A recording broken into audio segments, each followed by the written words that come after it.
तो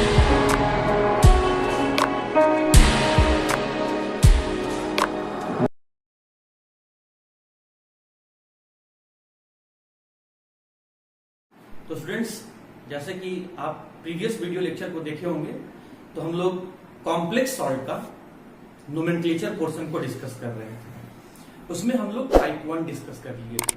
अच्छा, टाइप 1 में मैंने वैसे कॉम्प्लेक्स सॉल्ट को लिया था जहां सिर्फ एक ही टाइप के लीगेंड प्रेजेंट थे। आज हम लोग क्या करेंगे स्टूडेंट, टाइप 2 या फिर केस 2 टाइप का हम लोग कॉम्प्लेक्स सॉल्ट देखेंगे, जहां पर एक से ज्यादा टाइप का लीगेंड प्रेजेंट होगा। और जब एक से ज्यादा टाइप का लीगेंड प्रेजेंट होगा तो फिर हम लोग वैसे कॉम्प्लेक्स सॉल्ट का नेमिंग कैसे करेंगे। कहने के लिए तो स्टूडेंट ये आपके टाइप 1 से अलग है और इसके लिए भी एक नया रूल है, लेकिन ये रूल आप पहले से जानते हैं।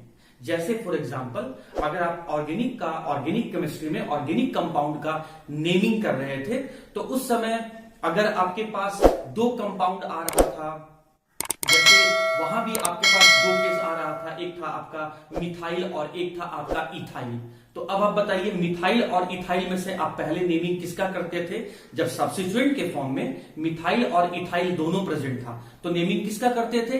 इथाइल का। क्यों? क्योंकि इथाइल का जो पहला अल्फाबेट ई है वो उसका प्रायोरिटी ज्यादा है, वो आपका अल्फाबेट पहले आता है as compare to the M of methyl.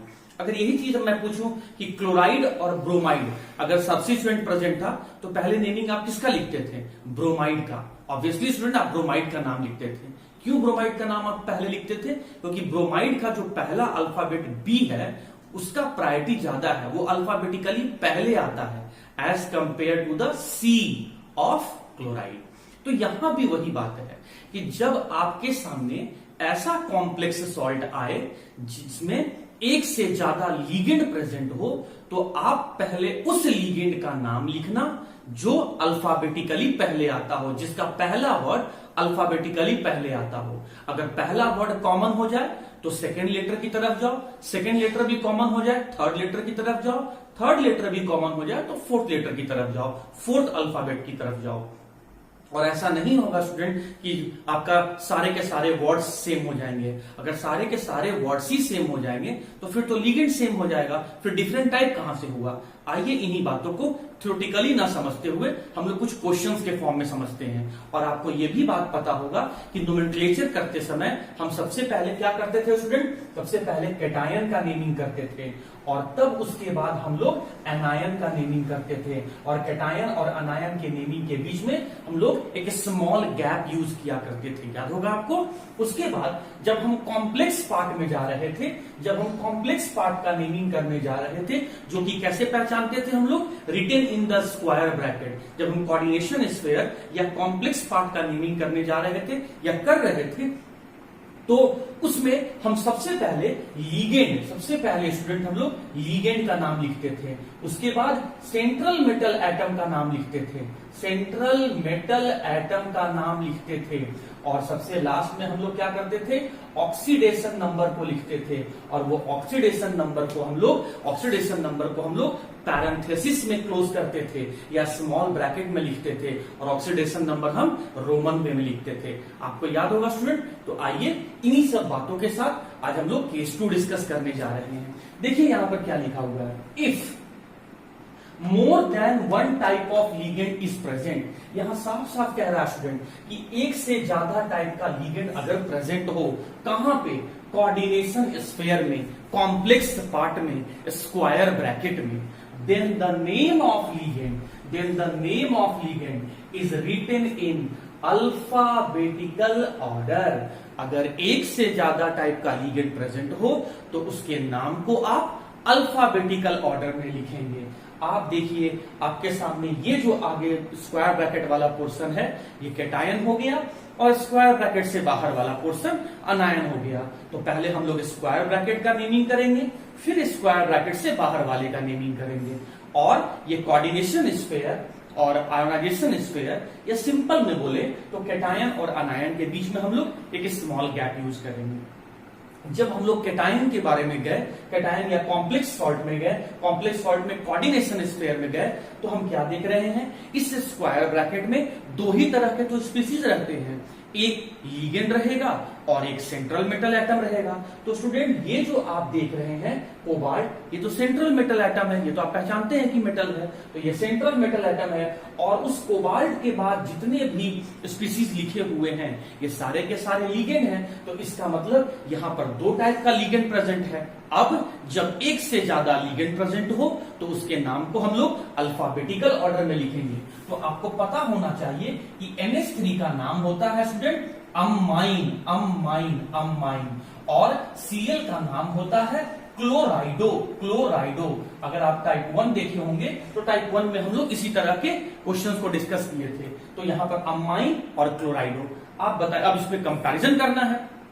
तो आप देख सकते हैं स्टूडेंट, अमाइन का पहला अल्फाबेट ए है और क्लोराइडो का पहला अल्फाबेट सी है, और अल्फाबेट ए का प्रायोरिटी ज्यादा है एज कंपेयर टू द सी, इसीलिए अमाइन लिगेंड को हम लोग पहले नेम में लिखेंगे और तब क्लोराइडो का लिखेंगे। तो चलिए स्टार्ट करते हैं। 5 के लिए हम लोग क्या लिखेंगे स्टूडेंट, 5 के लिए हम लोग लिखेंगे पेंटा, 5 के लिए हम लोग लिखेंगे पेंटा। और फिर NH3 का नाम क्या है, अमाइन, हाँ डबल ए रहेगा, रहेगा, इसमें रिमूव नहीं करना है, रूल को चेंज हम लोग नहीं कर सकते हैं। जो रूल यूपैक बनाया है उस यूपैक सिस्टम के नोमेनक्लेचर को, रूल को हम लोग नहीं चेंज कर सकते हैं। तो पेंटा का ए भी रहेगा और अमाइन का ए भी रहेगा। और NH3 का नेम को लिखते समय मैंने कई बार आपको बोला है कि डबल एम होगा, अमाइन, हाँ जी, पेंटा अमाइन हो गया। उसके बाद Cl के लिए क्या लिखेंगे, क्लोराइडो, क्लोराइडो, क्लोराइडो। मैंने प्रीवियस लेक्चर में भी आपको बताया था कि लीगेंड, सेंट्रल मेटल एटम और ऑक्सीडेशन नंबर का जब कभी आप नाम लिखते हैं तो आपको कुछ बातों को याद रखना होगा, मतलब प्रिकॉशन आपको वहां पर लेना होगा। चलिए, तो जब मैंने लीगेंड का नाम लिख लिया, उसके बाद किसका नाम लिखना है, सेंट्रल मेटल एटम का नाम लिखना है।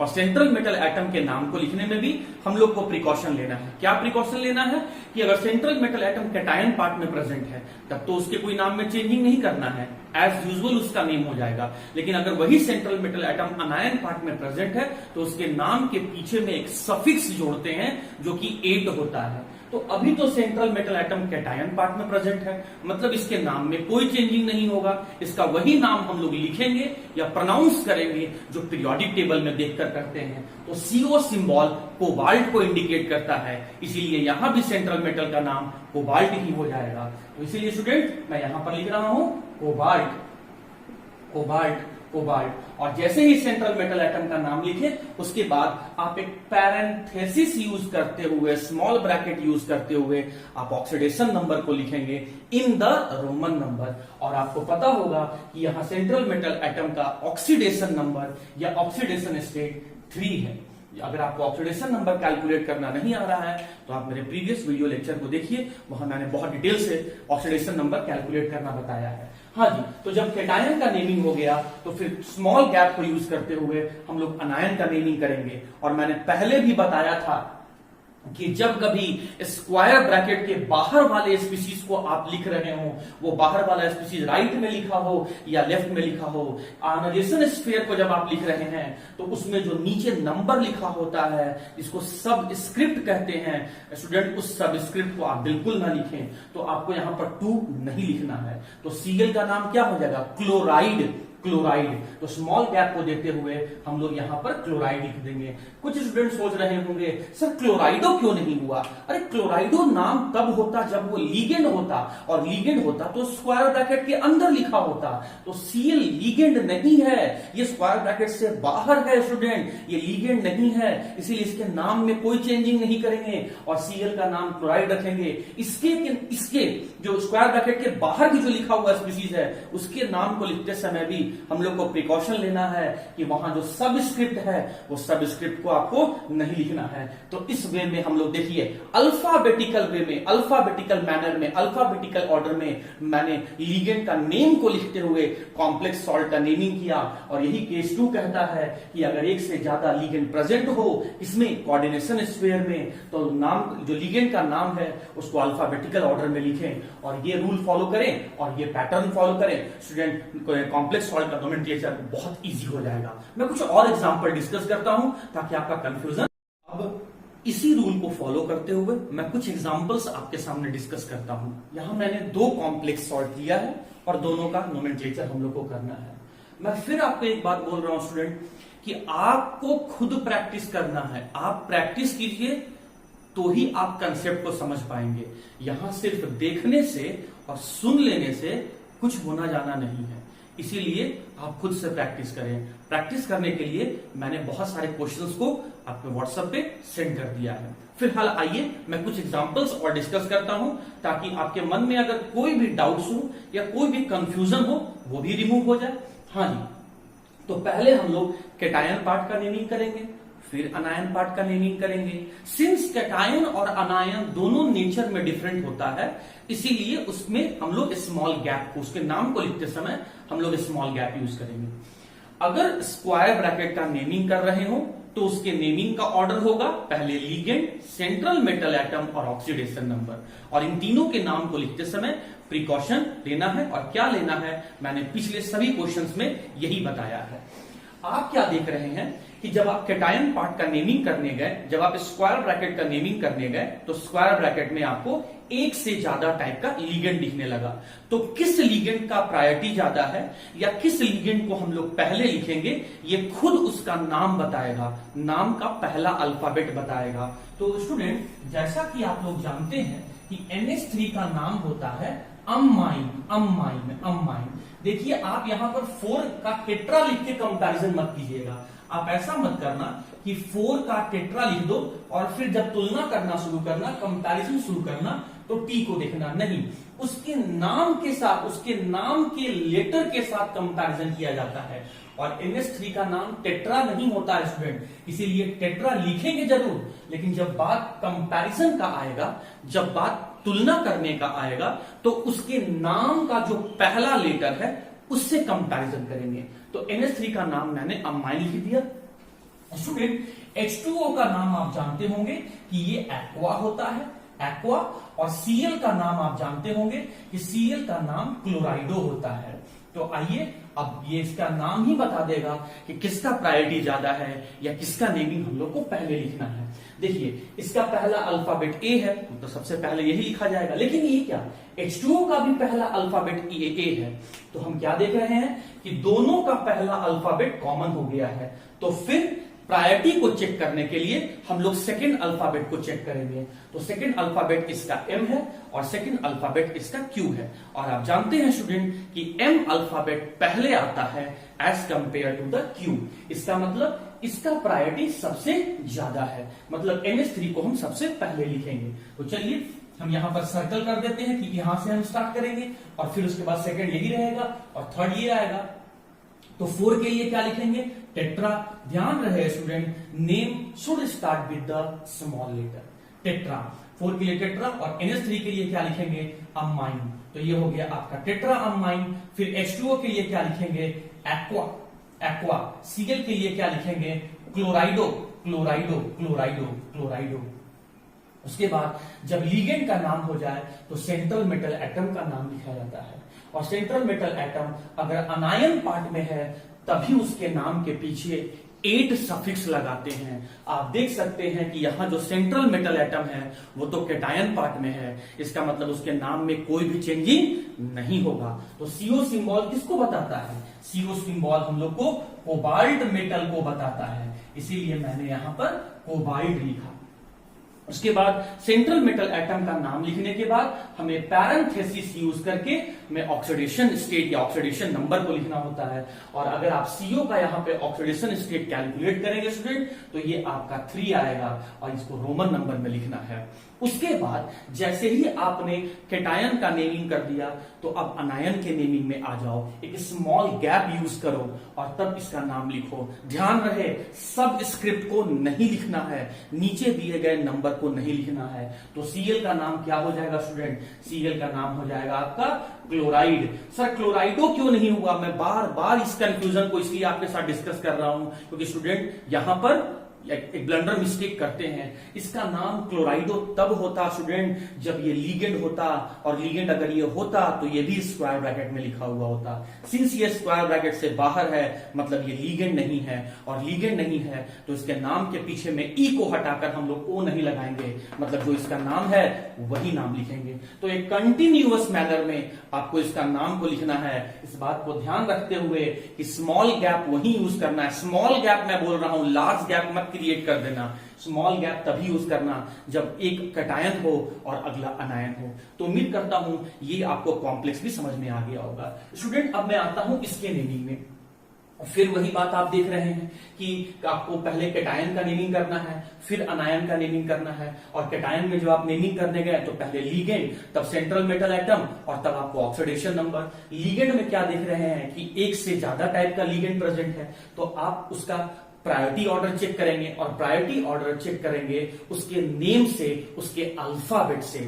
तो आपको अभी मैंने बताया कि NH3 का नाम है अमाइन, अमाइन, अमाइन। स्टूडेंट उसके नाम के साथ कंपैरिजन किया जाता है। ऐसा मत करना कि इसका नाम आप डाई अमीन लिखकर डी से चेक करना शुरू करना, नहीं। डाई, ट्राई, टेट्रा, पेंटा ये सब कभी कंपैरिजन में यूज नहीं होगा। जो उसका एक्चुअल नेम है, उसके एक्चुअल नेम का फर्स्ट अल्फाबेट को आपको लेके कंपैरिजन करना है। खैर चलिए, अब माइन हो गया। Cl का नाम क्या है स्टूडेंट? Cl का नाम है क्लोराइडो, क्लोराइडो, क्लोराइडो। अब आया ये लीगेंड। इस लीगेंड के बारे में कंफ्यूज नहीं होना है। आप बहुत अच्छे ढंग से जानते हैं कि NH2 को स्टूडेंट, NH2 को हम लोग एमीन कहते हैं, एमीन कहते हैं। और CH3 को हम लोग मिथाइल कहते हैं, मिथाइल कहते हैं। ये तो बात आप लोग क्लास 11th में ही नोमेनक्लेचर में सॉल्व कर लिए थे। तो अगर मैं इन दोनों को जोड़ दूं तो नाम क्या हो जाएगा? Methyl amine. मतलब ये जो लीगेंड हम लोग के सामने यहां लिखा हुआ है इसका नाम है मिथाइल एमीन। और अब आप कंपैरिजन कर लीजिए कि जो 3 टाइप का लीगेंड है, टाइप 1, टाइप 2, टाइप 3, जो 3 टाइप का लीगेंड है उसमें से पहले किसका नेमिंग होगा। तो आप देख सकते हैं इसका पहला अल्फाबेट A है, इसका पहला अल्फाबेट C है, और इसका पहला अल्फाबेट M है। तो आपको पता होगा कि अल्फाबेट A का प्रायोरिटी सबसे ज्यादा है क्योंकि वो सबसे फर्स्ट अल्फाबेट है, उसके बाद C और उसके बाद M। मतलब जो ऑर्डर यहां लिखा हुआ है उसी ऑर्डर में हम लोग को लिखना है। तो चलिए 2 के लिए स्टूडेंट हम लोग क्या लिखेंगे? 2 के लिए हम लोग लिखेंगे डाई, 2 के लिए हम लोग लिखेंगे डाई, और NH3 के लिए हम लोग लिखेंगे अमाइन, अमाइन, अमाइन। उसके बाद Cl लीगेंड का नाम क्या हो जाएगा? क्लोराइडो, क्लोराइडो, क्लोराइडो। उसके बाद NH2CH3 का नाम क्या हो जाएगा?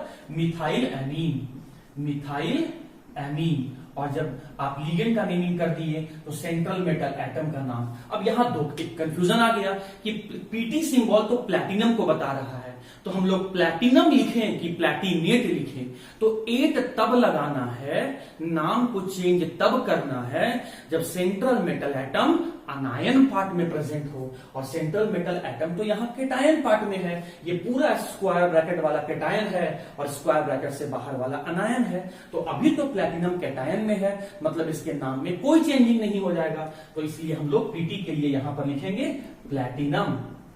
और अब स्टूडेंट इसका ऑक्सीडेशन नंबर लिखना है हम लोग को। देखिए ये तो न्यूट्रल है, इस पर चार्ज -1, ये भी न्यूट्रल है, इस पर भी चार्ज आपका 0 हो गया। तो इसमें आपका चार्ज क्या दिख रहा है? यहां -1 और यहां -1, तो x -2 इक्वल्स टू 0। तो x इक्वल्स टू क्या हो जाएगा? 2। x इक्वल्स टू क्या हो जाएगा? 2। तो स्मॉल ब्रैकेट लिखते हुए आप यहां पर 2 लिखेंगे। उसके बाद आप क्या करेंगे स्टूडेंट? जब आप केटायन का नेमिंग कर लिए, स्क्वायर ब्रैकेट का नेमिंग कर लिए, तो जो स्क्वायर ब्रैकेट के बाहर वाला अनायन है उसे नेमिंग करें विथ अ स्मॉल गैप। तो Cl के लिए क्या यहां छोटा सा गैप मैं दे दे रहा हूं, और उसके बाद क्या लिखूंगा मैं?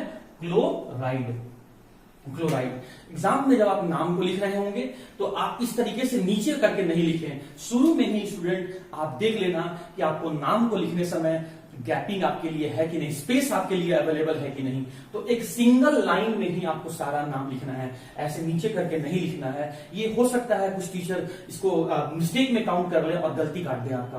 तो आप स्मॉल गैप को यूज करते हुए क्लोराइड आपको यहीं पर लिखना है। तो उम्मीद करता हूं ये दोनों एग्जाम्पल आपको समझ में आ गया होगा। आप खुद से प्रैक्टिस करें स्टूडेंट, आप प्रैक्टिस करेंगे तो आपके अंदर कॉन्फिडेंस डेवलप होते जाएगा और क्वेश्चन भी सही हो जाएगा। इनकेस कहीं गलत हो जाए, वीडियो को देखो, फिर भी समझ में नहीं आए, आप बिल्कुल मेरे से क्वेश्चन पूछ सकते हैं। मैं फिर अभी एक दो क्वेश्चन और आपसे डिस्कस कर लेता। Okay students, coming back to the next question.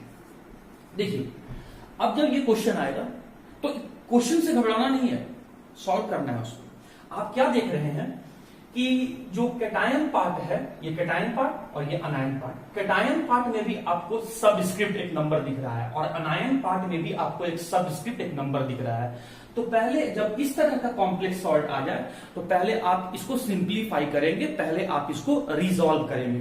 और रिजॉल्व कैसे करना है स्टूडेंट?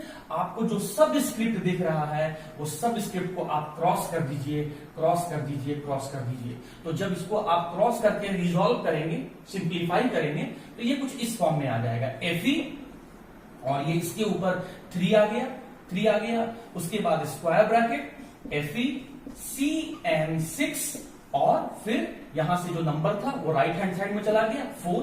सिंस ये कैटायन वाला पार्ट है इसीलिए इसके ऊपर पॉजिटिव चार्ज, सिंस ये स्क्वायर ब्रैकेट अनायन वाले पोर्शन में है इसीलिए इसके ऊपर नेगेटिव चार्ज।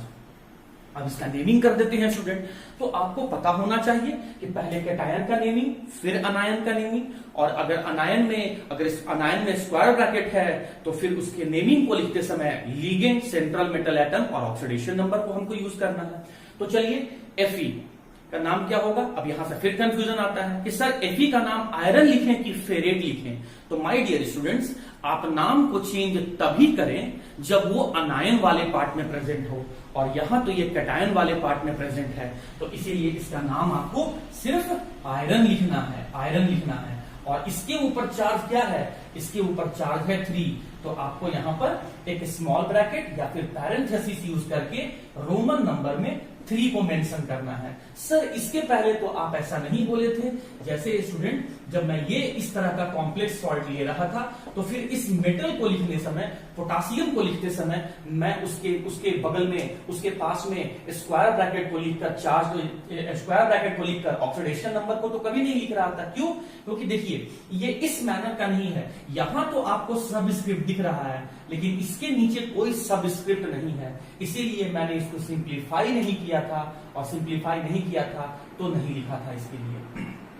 खैर, ये तरीका तब अपनाना है जब कैटायन और अनायन दोनों में आपको सबस्क्रिप्ट लिखा हुआ रहे, तब इस तरह के क्वेश्चन को सॉल्व करना है। खैर आइए, हाँ जी, तो कैटायन का तो नेमिंग हो गया। अब स्मॉल गैप यूज करेंगे, फिर अनायन का नेमिंग करेंगे। और अनायन का जब आप नेमिंग करेंगे तो आपको पता है कि पहले हम लोग लिगेंड, तब सेंट्रल मेटल एटम और तब ऑक्सीडेशन नंबर। तो पहले लिगेंड का नाम, तो 6 के लिए क्या लिखूंगा स्टूडेंट? हेक्सा। और CN के लिए क्या लिखूंगा? साइनाइडो। साइनो भी अगर आप लिखते हैं तो सही है, लेकिन मेरे हिसाब से मोर करेक्ट साइनाइडो। तो हेक्सा साइनाइडो। अब बात आया लिगेंड के बाद सेंट्रल मेटल एटम, और सेंट्रल मेटल एटम अनायन वाले पोर्शन में है, अनायन वाले पोर्शन में है तो नाम आयरन नहीं होगा, फेरेट हो जाएगा। तो ये मैंने लिखा यहां पर फेरेट, ये मैंने लिखा फेरेट। और अब इसको छुपाते हुए इस आयरन का ऑक्सीडेशन नंबर हमें कैलकुलेट करना है। तो स्टूडेंट, मैंने आपको ऑक्सीडेशन स्टेट में इस तरह का क्वेश्चन सॉल्व करना बताया था। तो क्योंकि मुझे अब इसका ऑक्सीडेशन नंबर चाहिए, तो आपने इसको यूज करके ही यहां पर चार्ज लाया है। तो ये चार्ज लिखने का मतलब है कि आप इसको ऑलरेडी यूज कर चुके हैं, तो इसको हटा दीजिए। तो Fe के लिए मैं क्या लिखूंगा? X लिख दिया। अब प्लस, और ये 6 है तो आपको पता है Cn के ऊपर चार्ज होता है -1, तो -1 लिखा। 6 टाइम है तो इंटू 6 कर दिया। अब कुछ नहीं बचा, तो ओवरऑल इन सभी का सम इक्वल टू करते हुए चार्ज के बराबर -4। तो x - 6 इक्वल्स टू -4, और आप सॉल्व करेंगे तो x इक्वल्स टू 2 आ गया।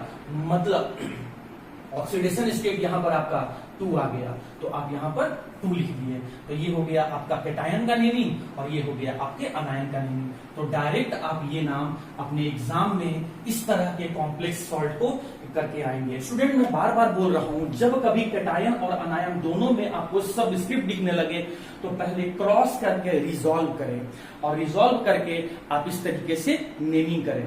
अगर आप ये बात समझ गए होंगे तो मैं आपको होमवर्क में एक क्वेश्चन दे रहा हूं, इसका नेमिंग करें और मुझे बिल्कुल सॉल्व करके व्हाट्सएप पर सेंड करें।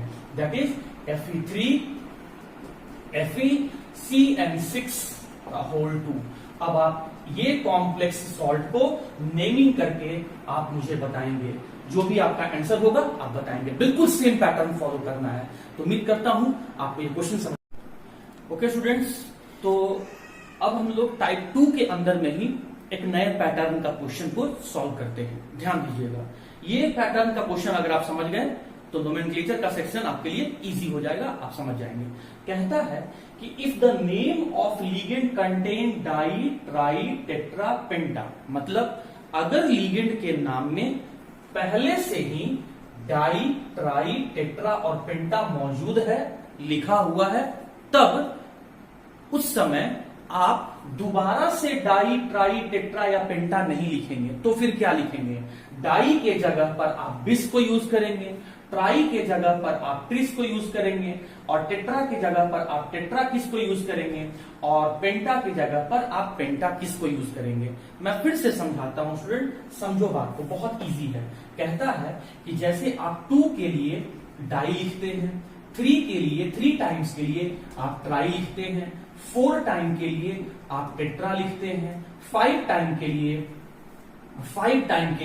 आप पेंटा लिखते हैं। तो रूल कहता है कि अगर नाम में पहले से ही डाई ट्राई टेट्रा या पेंटा में से कोई भी प्रीफिक्स पहले से ही मौजूद हो तो फिर इनमें से किसी को दोबारा यूज नहीं करना है। तो फिर क्या यूज करना है?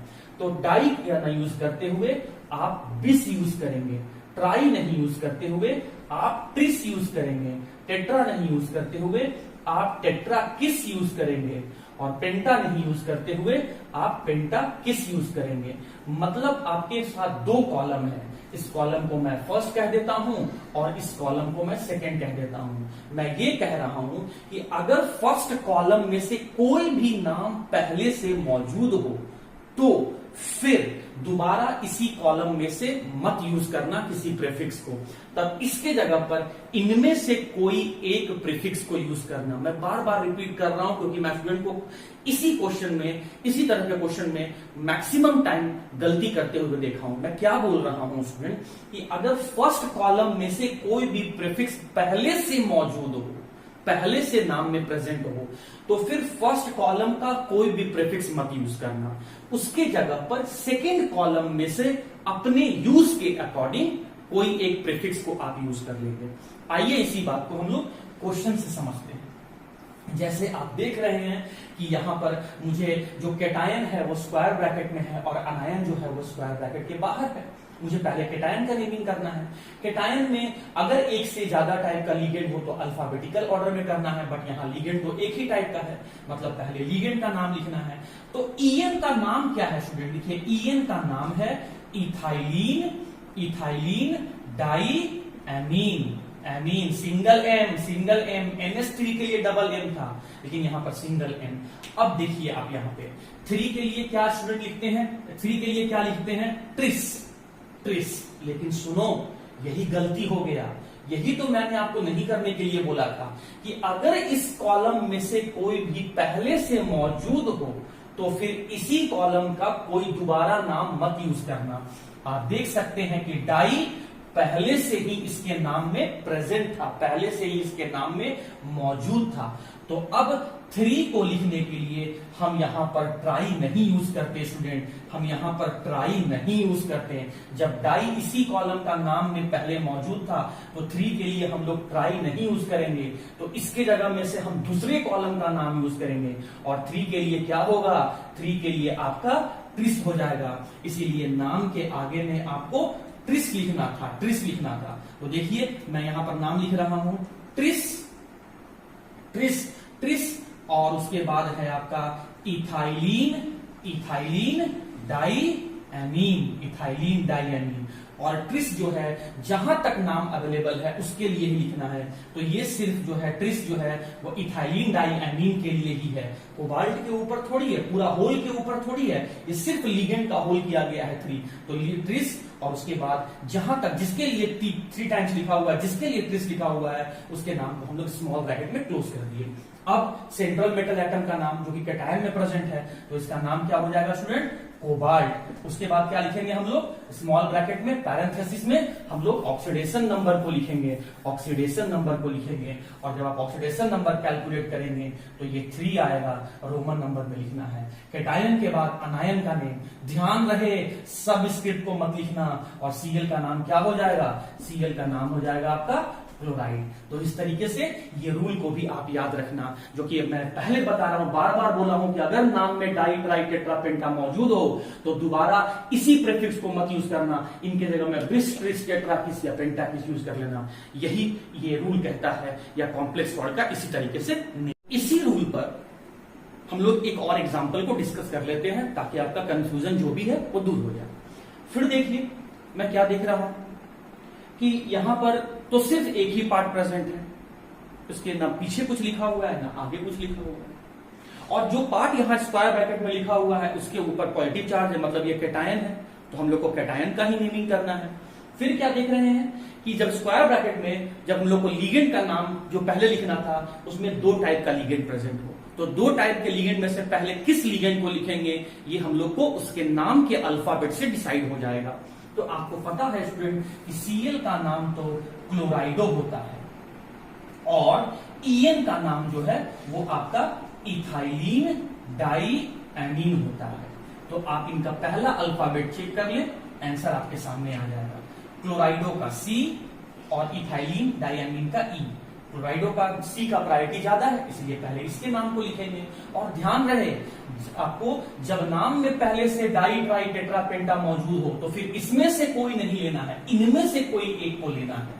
तो चलिए स्टूडेंट हम लोग यहां से स्टार्ट करते हैं। पहले क्लोराइडो का ही नाम होगा और ये 2 टाइम लिखा हुआ है, तो 2 के लिए हमने लिखा डाई और Cl के लिए हमने लिखा क्लोराइडो। इसके बाद मुझे इस लिगेंड का नाम लिखना है, लेकिन इसके नाम में पहले से डाई मौजूद है, तो 2 के लिए फिर से डाई नहीं लगाएंगे। देखो मैं क्या कह रहा हूं, 2 जैसे आप Cl के नीचे 2 था तो इसके लिए आपने डाई लगाया था, तो En के नीचे 2 है तो इसके लिए भी आप डाई लगाओगे। ऐसा आप करोगे, ऐसा सोचोगे आप कि 2 के लिए डाई लगाएंगे, और En के लिए हम लोग यहाँ पर इथाइलिन डाइएमीन लिखेंगे। लेकिन देखो स्टूडेंट आपने क्या गलती कर दिया, डाई तो पहले से इसके नाम में मौजूद था, तो फिर आपने डाई क्यों ले लिया? जब इसमें से कोई भी पहले से इस प्रीफिक्स में से पहले से कोई भी मौजूद हो तो इनमें से फिर दोबारा यूज मत करना, इसमें से कोई एक प्रीफिक्स को यूज करना। तो 2 के लिए इसमें से क्या होगा, बिस। तो इसकी जगह पर स्टूडेंट डाई की जगह पर मैं बिस लिखने जा रहा हूं, और ये हो गया आपका बिस, और ये हो गया आपका इथाइलिन डाइएमीन। और क्लोज करना है ब्रैकेट, ये कि बिस को लिखकर मैंने स्मॉल ब्रैकेट यहां पर यूज कर दिया, क्योंकि बिस जो है 2 जो है वो सिर्फ En के लिए है, इथाइलिन डाइएमीन के लिए है, इसीलिए बिस लिखकर मैं यहां पर स्मॉल ब्रैकेट यूज कर दिया। लिगेंड के नाम को लिखने के बाद सेंट्रल मेटल एटम का नाम, और आप देख सकते हैं कि central metal atom cation part में है, मतलब इसके नाम में कोई चेंजिंग नहीं होगा। तो Pd के लिए हम लोगों ने लिख दिया प्लैटिनम। और अब स्टूडेंट जब आप प्लैटिनम को लिख दिए तो अब उसके बाद ऑक्सीडेशन नंबर आपको लिखना है, ऑक्सीडेशन नंबर लिखना है, तो स्मॉल ब्रैकेट को लिखकर पैरेंथेसिस यूज कर आप यहां पर ऑक्सीडेशन नंबर को लिखेंगे। तो चलिए प्लैटिनम का अगर आपको कैलकुलेट करना मैंने पहले सिखाया था, बट फिर भी मैं कहीं यूज कर लेता हूं। Pd की जगह के लिए मैं क्या लिखूंगा, x प्लस Cl का चार्ज क्या होता है स्टूडेंट, -1। कितने टाइम है, 2 टाइम है, इंटू टू कर दे, प्लस ये तो न्यूट्रल है तो 0 इंटू 2, तो स्टूडेंट ये तो आपका 0 ही रहेगा। अब इन सभी का जो चार्ज होगा सम होगा वो इक्वल टू किसके बराबर होगा, जो चार्ज इसके ऊपर लिखा हुआ है। कुछ नहीं लिखे तो क्या मान लेंगे, 0, लेकिन अभी तो कोई वैल्यू लिखा हुआ है तो ये 2। अब आप इसको सॉल्व कर दे, x -1 इंटू 2 ये हो गया -2 इक्वल्स टू 2, और जब ये -2 राइट हैंड साइड में जाएगा तो 4 हो जाएगा स्टूडेंट। तो यहां पर जो ऑक्सीडेशन नंबर आया ये मैंने लिखा रोमन नंबर में 4, और ये न्यूट्रल नहीं है, ये आयनिक कॉम्प्लेक्स है, तो लास्ट में आप नाम में आयन यूज कर देंगे। तो इस तरीके से स्टूडेंट हम लोग ये कॉम्प्लेक्स सॉल्ट का नेमिंग कर सकते हैं, जो कि मैंने आपको बताया। इसके बाद आप खुद से प्रैक्टिस करो और क्वेश्चन। ओके स्टूडेंट्स, तो अब हम लोग केस 3 की तरफ मूव कर रहे हैं, जहां पर जो कॉम्प्लेक्स सॉल्ट है उसका दोनों पार्ट ही कॉम्प्लेक्स है। दोनों पार्ट कहने का मतलब कैटायन पार्ट भी कॉम्प्लेक्स है और अनायन पार्ट भी कॉम्प्लेक्स है। ये कैसे हम लोग को मालूम चला कि दोनों पार्ट कॉम्प्लेक्स है? Because both the cation and anion are written in square bracket. Since cation और अनायन दोनों स्क्वायर ब्रैकेट में लिखा हुआ है, which clearly indicates that both of the part are complex part, which also means that कि these complex part cation and anion are partially dissociated in aqueous solution, मतलब water में वो partially dissociate होते हैं। तो इस तरह का क्वेश्चन में स्टूडेंट क्या ब्लंडर मिस्टेक करते हैं, उन्हें ऑक्सीडेशन नंबर कैलकुलेट करने में सबसे ज्यादा दिक्कत होता है। तो इस तरह के सॉल्ट का जहां पर कैटायन और अनायन दोनों कॉम्प्लेक्स है, तो वहां पर मेटल का जो ऑक्सीडेशन स्टेट या ऑक्सीडेशन नंबर कैलकुलेट कैसे किया जाता है, मैं प्रीवियस वीडियो लेक्चर में आपको बता दिया हूं स्टूडेंट। आप पहले वहां से जाकर आप पहले ऑक्सीडेशन स्टेट कैलकुलेट करना सीख जाए, और अगर ऑक्सीडेशन स्टेट आपको कैलकुलेट करना आता है तो फिर इस तरह के कॉम्प्लेक्स सॉल्ट का नेमिंग बहुत आसान है। ऑर्डर क्या याद रखना है, पहले कैटायन का नाम फिर अनायन का नाम, और कैटायन और अनायन के नेमिंग के समय बीच में हमें गैप यूज करना है, जैसे मेरे दोनों हाथ के बीच में गैप है। दूसरी बात, जब आप कॉम्प्लेक्स का नेमिंग कर रहे हो तो उसका ऑर्डर या सीक्वेंस होता है लिगेंड, सेंट्रल मेटल एटम और तब ऑक्सीडेशन नंबर। तो चलिए मैं पहले लिगेंड का नेमिंग करता हूं। 2 के लिए क्या लिखूंगा, डाई, 2 के लिए डाई। NH3 के लिए क्या लिखूंगा, amine, double M, amine, amine. Ligand का नाम हो गया, तो सेंट्रल मेटल एटम का नाम। अब सेंट्रल मेटल एटम का नाम, Ag का नाम क्या हो सकता है, या तो Ag का नाम सिल्वर होगा या तो Ag का नाम आर्जेंटेट होगा। तो सिल्वर कब यूज करना है, जब कैटायन में प्रेजेंट हो। आर्जेंटेट वर्ड कब यूज करना है, जब Ag अनायन पार्ट में प्रेजेंट हो। यहां तो Ag कैटायन पार्ट में प्रेजेंट है, मतलब यहां पर नाम आपको सिल्वर लिखना है, तो ये मैंने सिल्वर लिख दिया। कैटायन के नाम के बाद, सॉरी सेंट्रल मेटल एटम के नाम के बाद आपको ऑक्सीडेशन नंबर लिखना है, स्क्वायर ब्रैकेट में, सॉरी स्मॉल ब्रैकेट में, पैरेंथेसिस में, और वहां पर रोमन नंबर में। तो ऑक्सीडेशन नंबर यहां पर क्या है स्टूडेंट, ऑक्सीडेशन नंबर यहां पर 1 है, ये मैं आपको बता चुका हूं। उसके बाद जैसे ही आप यहां पर कैटायन का नेमिंग कर लिए तो उसके बाद अनायन का नेमिंग करना है, और अनायन में भी आपको पहले लिगेंड का नाम लिखना है। तो 2 के लिए आपने क्या लिखा, डाई, स्मॉल गैप यूज करेंगे। Cn के लिए क्या लिखोगे, साइनाइडो, साइनाइडो, साइनाइडो। और Ag के लिए या तो सिल्वर या तो आर्जेंटेट, लेकिन सिल्वर कब यूज करना, जब Ag कैटायन में हो। आर्जेंटेट कब यूज करना, जब सिल्वर मेटल जो है वो अनायन में हो। यहां मेटल अनायन वाले पार्ट में है, इसीलिए आर्जेंटेट नाम यूज करेंगे। ये रहा, मैंने यहां पर लिखा आर्जेंटेट। और मेटल के नाम के बाद मुझे स्मॉल ब्रैकेट में रोमन नंबर में ऑक्सीडेशन नंबर लिखना है, और यहां भी मेटल का ऑक्सीडेशन नंबर 1 हो जाएगा। तो इस तरीके से देखिए मैंने कितने इजी मैनर में स्टूडेंट यहां पर इस टाइप के कॉम्प्लेक्स सॉल्ट का नेमिंग कर दिया। उम्मीद करता हूं ये भी आपको समझ में आ गया होगा। मैं एक एग्जांपल इसका, ओके स्टूडेंट्स, तो एक एग्जांपल हम लोग फिर से डिस्कस कर लेते हैं, जहां पर इस कॉम्प्लेक्स सॉल्ट में कैटायन और अनायन दोनों ही कॉम्प्लेक्स है, स्क्वायर ब्रैकेट में लिखा हुआ है। तो पहले कैटायन का नेमिंग फिर अनायन का नेमिंग, और कैटायन और अनायन के नेमिंग के बीच में स्मॉल गैप यूज करेंगे, जैसे अभी मेरे दोनों हैंड्स के बीच में, हाथ के बीच में गैपिंग है। और जब हम स्क्वायर ब्रैकेट का नेमिंग करेंगे तो लिगेंड, तब सेंट्रल मेटल एटम और तब ऑक्सीडेशन नंबर। और तीनों के नाम में क्या सावधानी, क्या प्रिकॉशन लेना है, मैं शुरू से आपको बताते हुए चल रहा हूं। 4 के लिए क्या लिखेंगे, टेट्रा, स्मॉल लेटर से शुरू करना है, टेट्रा। NH3 के लिए क्या लिखेंगे, अमाइन, अमाइन, अमाइन। लिगेंड का नाम हो गया तो सेंट्रल मेटल एटम का नाम लिखना है।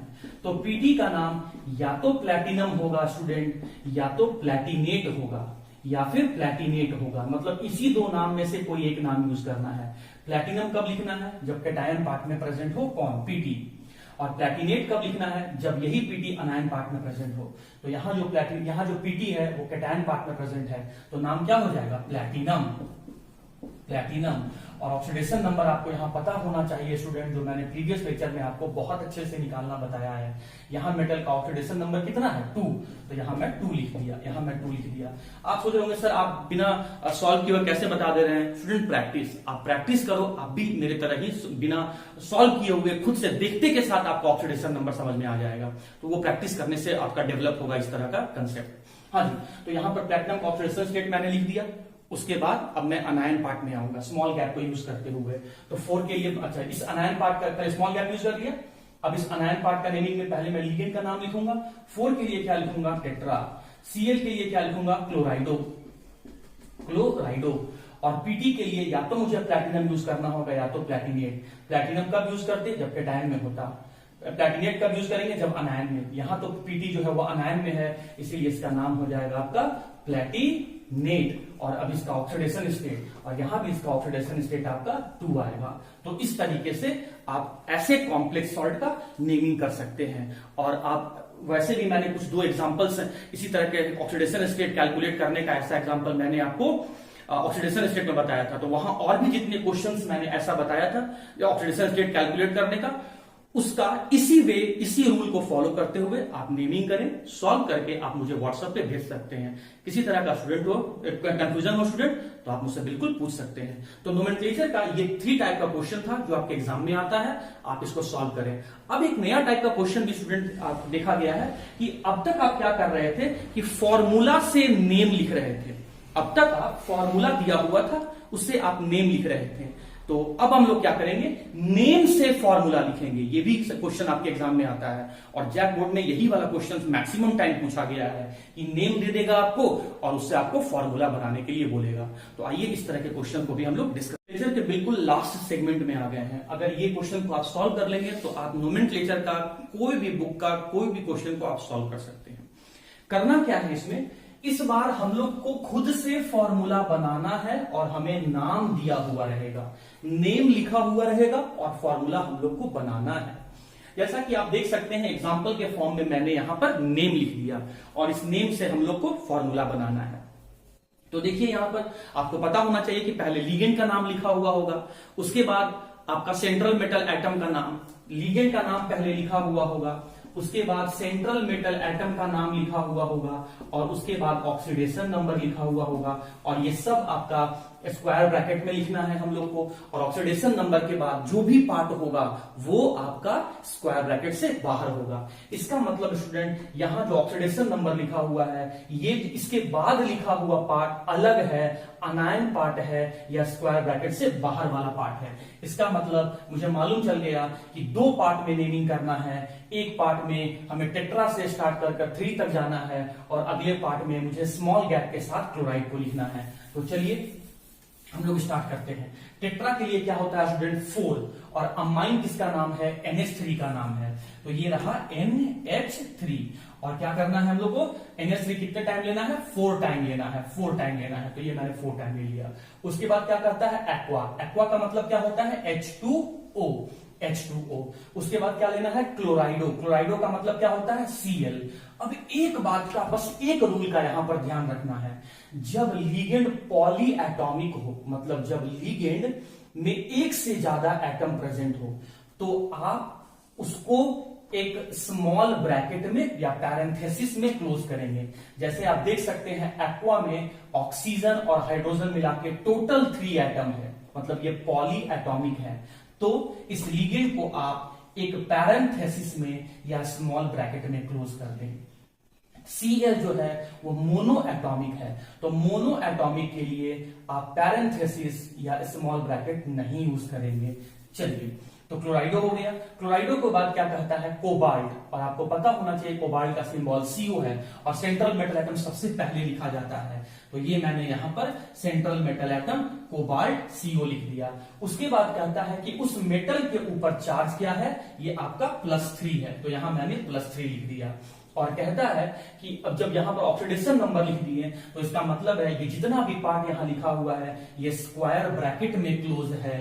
सेंट्रल मेटल एटम और लिगेंड जो है वो स्क्वायर ब्रैकेट में क्लोज होता है। अगर यहां पर ये पार्ट भी लिगेंड होता तो इसके नाम में क्लोराइडो लिखा होता, लेकिन यहां पर क्लोराइड लिखा हुआ है, ये क्लियरली इंडिकेट कर रहा है कि ये लिगेंड तो नहीं है। और वैसे भी स्टूडेंट आपको पहले टाइप का क्वेश्चन प्रैक्टिस करने से ही मालूम चल गया होगा कि ऑक्सीडेशन नंबर को लिखते ही हम लोग स्क्वायर ब्रैकेट का जितना स्पीसीज है सबका नाम लिख चुके होते हैं। तो चलिए, उसके बाद क्या लिखा हुआ है क्लोराइड। क्लोराइड के लिए हम लोग क्या लिखे Cl। अब आपको पता है कि Cl के ऊपर चार्ज होता है -1, Cl के ऊपर चार्ज होता है -1, वाटर के ऊपर, एक्वा के ऊपर चार्ज होता है 0, अमाइन के ऊपर चार्ज होता है 0। तो आप इस स्क्वायर ब्रैकेट का नेट चार्ज निकालिए, +3, 0, 0 और -1। जो नेट चार्ज है ये नेट चार्ज आपका हो जाएगा 2 प्लस 2, मतलब इन सभी को सॉल्व करने पर नेट चार्ज हो जाएगा +2 और ब्रैकेट वाले के बाहर क्या है -1। तो अब आप इन दोनों को क्रॉस कर दीजिए, +2 को राइट हैंड साइड में नीचे ले जाइए और -1 को लेफ्ट हैंड साइड में नीचे ले आइए। तो चलिए इसी को हम लोग लिखते हैं CO कोबाल्ट NH3 का whole 4 aqua H2O Cl square bracket और इसके नीचे आएगा 1 ये राइट साइड से, ये राइट में लिखा हुआ है, ये -1 जो राइट हैंड साइड में लिखा हुआ है क्रॉस करके नीचे लेके आ गए तो 1 लिखा नहीं जाता है स्टूडेंट, इसीलिए एज इट इज रहने दीजिए। उसके बाद क्या लिखा हुआ है बाहर में Cl और ये क्रॉस होके जो लेफ्ट में लिखा हुआ है क्रॉस होके नीचे जाएगा तो ये आ जाएगा इसका 2। तो एग्जाम में आपको सिर्फ ये लिख के आना है, ये आपने कैसे सॉल्व किया ये एग्जामिनर को नहीं दिखाना है, ये रफ में करना है। तो यही आपका स्टूडेंट आपका आंसर हो गया, जहां पर आपको नाम दिया हुआ था और आपने फॉर्मूला खुद से बनाया। तो आइए इस तरह का क्वेश्चंस मैं एक दो और आपसे डिस्कस, तो हम लोग कुछ और एग्जांपल को डिस्कस कर लेते हैं। अब तक आप जब नेमिंग सॉल्व कर रहे थे तो इतना तो आपको पता चल गया होगा इतने सारे क्वेश्चंस को सॉल्व करने के बाद कि सबसे पहले लिगेंड का नाम लिखा हुआ होता है। जब आप इस नाम पे गौर करेंगे तो यहां पहला नाम पोटासियम लिखा हुआ है और पोटासियम बच्चे लिगेंड नहीं है, ये तो सेंट्रल मेटल है। पोटासियम तो मेटल है, लिगेंड क्या होता है, वो तो नॉन मेटल होता है। तो ये क्लियर कट अंडरस्टूड है कि ये जो यहां बाहर में पोटासियम लिखा हुआ है ये बाकी सभी से अलग है। थोड़ा सा और आगे बढ़ो तो ट्राई के लिए होता है 3 और ऑक्जेलेटो, देखो नाम के पीछे लग गया O, इसका मतलब ये तो लीगेंड है, इसका मतलब यहां से लीगेंड शुरू हो रहा है।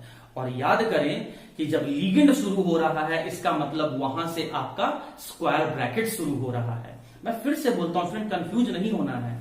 इतने सारे क्वेश्चन को सॉल्व करने के बाद आप ये तो समझ गए होंगे कि कॉम्प्लेक्स सॉल्ट में हम लोग सबसे पहले कैटायन का फिर अनायन का नेमिंग करते हैं और जब हम लोग स्क्वायर ब्रैकेट का नेमिंग करते हैं तो सबसे पहले लीगेंड होता है। और लीगेंड को कैसे पहचानते हैं, उसके नाम के पीछे में तो O लगा हुआ रहेगा, ये हिंट है ना।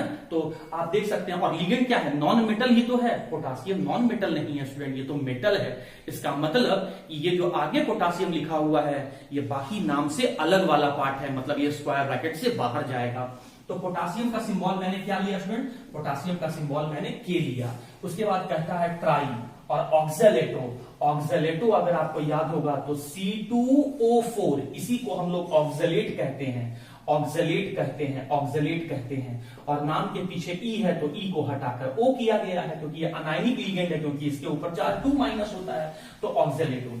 अब इस टर्म को मुझे कितनी बार लेना है, इस टर्म को मुझे 3 टाइम लेना है, तो C2O4 और ये टर्म को मुझे 3 टाइम लेना है। सिंस ये पॉली एटॉमिक है, एक से ज्यादा एटम के मिलने से बना है, इसीलिए हम लोग यहाँ पर स्मॉल ब्रैकेट यूज किए हैं और 3 टाइम है, ट्राई लिखा हुआ है इसलिए 3। ये लीगेंड का पार्ट है, ये आपका सेंट्रल मेटल एटम नहीं स्टूडेंट, ये मेटल है, तो इसका मतलब ये दोनों पार्ट अलग अलग है, तो इसका मतलब स्टूडेंट यहां से स्क्वायर ब्रैकेट शुरू हो गया है। तो K है ना, पोटासियम के लिए K लिखा, ट्राई ऑक्जेलेटो के लिए मैंने यहां पर C2O4 का होल 3 करके लिखा, चार्ज मैं बाद में कैलकुलेट करूंगा। एल्यूमिनेट, अब तो मेटल आ गया, तो एल्यूमिनेट के लिए क्या सिंबल होगा, Al, और मेटल का ऑक्सीडेशन नंबर आपको लिख के दिया हुआ है। इसके बाद कुछ नहीं है, इसका मतलब स्क्वायर ब्रैकेट यहीं तक है। तो ये हो गया स्टूडेंट एल्यूमिनियम। एल्यूमिनेट के ऊपर चार्ज कितना लिख के दिया है, +3। और ये देखिए नाम के पीछे, मेटल के नाम के पीछे 8 लगा हुआ है, ये भी हिंट मिल रहा है कि मेटल जो है वो अनायन पार्ट में ही है। तो देखिए ये आपका पोटासियम, ये आपका हो गया कैटायन वाला पार्ट और रेस्ट रिमेनिंग जो बचा वो अनायन वाला पार्ट है। एल्यूमिनियम मेटल के ऊपर का चार्ज तो आपको लिख के दिया हुआ है और इस लिगेंड के ऊपर का चार्ज आपको पता होना चाहिए, ये 2- होता है स्टूडेंट, 2-, तो यहां मैंने -2 कर दिया। पोटासियम पहले ग्रुप का मेटल है तो इसके ऊपर चार्ज +1 होता है।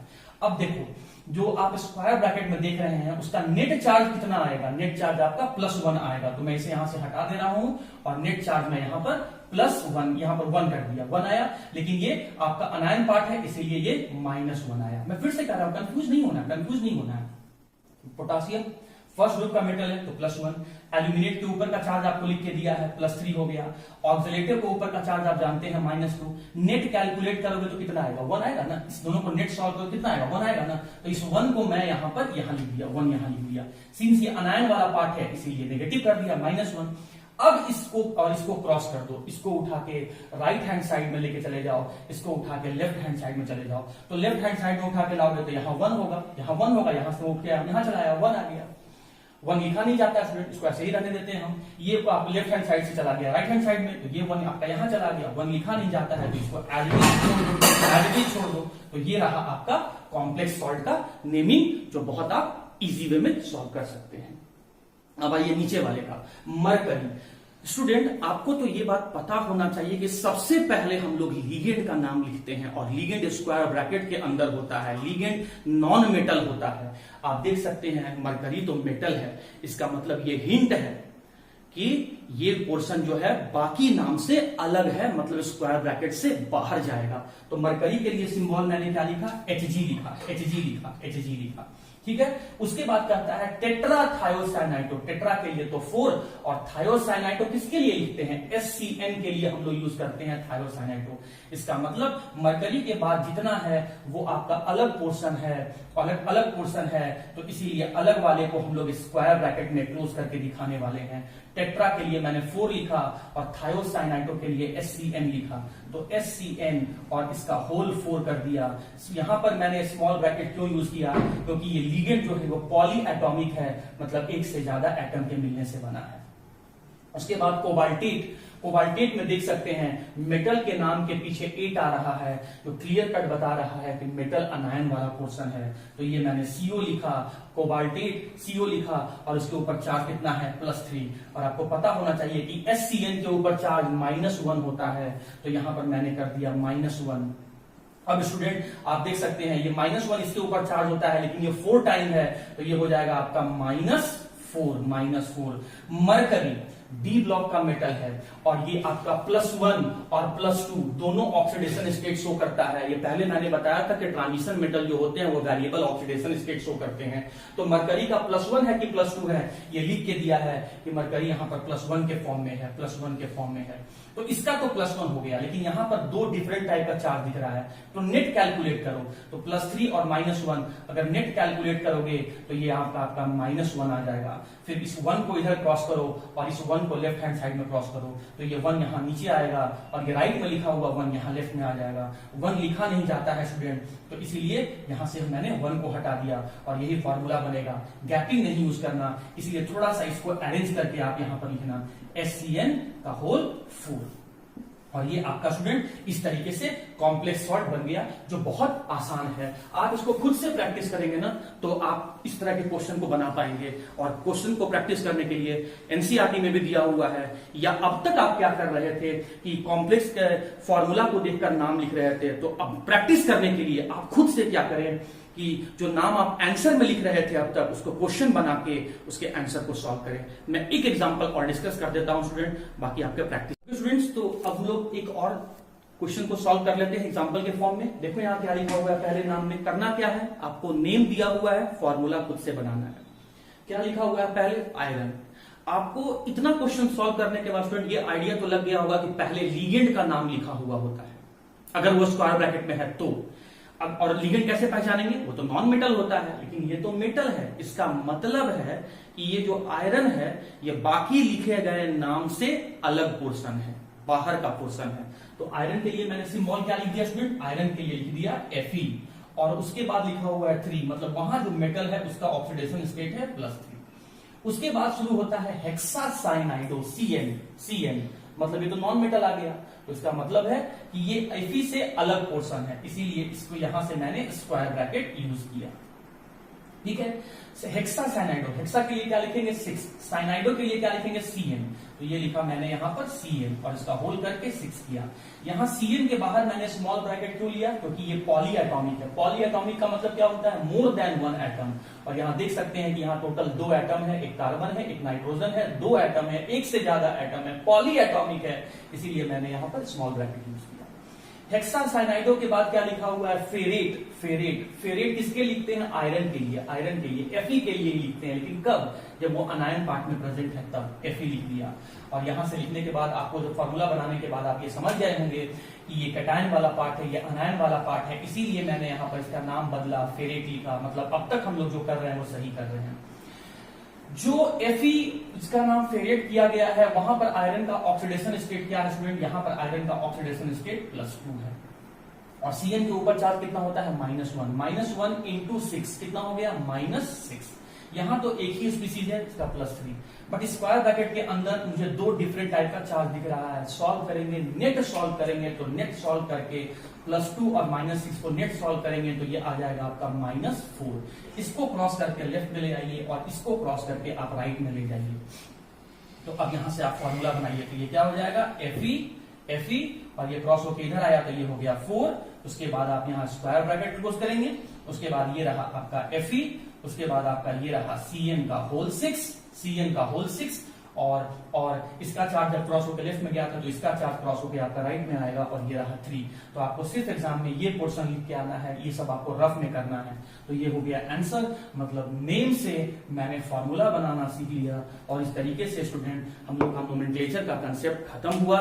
कल से हम लोग आइसोमेरिज्म स्टार्ट करेंगे, मतलब हम लोग ऐसे कंपाउंड को देखेंगे जिसका एक ही मॉलिक्यूलर फॉर्मूला होगा लेकिन एक से ज्यादा स्ट्रक्चर हो सकता है, मतलब compound having same molecular formula but difference property are known as isomers. खैर मैं इस टॉपिक को कल डिस्कस करूंगा, बट नोमेनक्लेचर आपके एग्जाम में बहुत इंपॉर्टेंट पोर्शन है जो आपके एग्जाम में पिछले 5 साल से रिपीट करते जा रहा है, बार बार पूछ रहा है। और उस नोमेनक्लेचर में से जो एग्जामिनर आपके जैक बोर्ड में पूछ रहा है वो नेम लिख के आपको फॉर्मूला बनाने के लिए बोलता है। और फॉर्मूला बनाना मैंने आपको सिखा दिया।